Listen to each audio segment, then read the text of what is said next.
చరిత్రని చదవడం చాలా సులభం, కానీ చరిత్రని సృష్టించడం కష్టం. ఆ కష్టాన్ని పోరాటంగా మార్చిన నేల, ఆ పోరాటాన్ని విజయంగా మార్చిన ప్రజలు, అదే తెలంగాణ.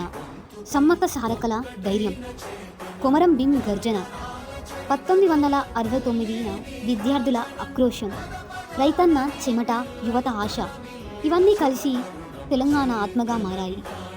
లక్షలాది మంది కలలు, వేలాది మంది త్యాగాలు, కోట్లాది మంది ఆశలు, దశాబ్దాలు సాగిన పోరాటం, ఒక గుర్తింపు కోసం, ఒక ఆత్మగౌరవం కోసం.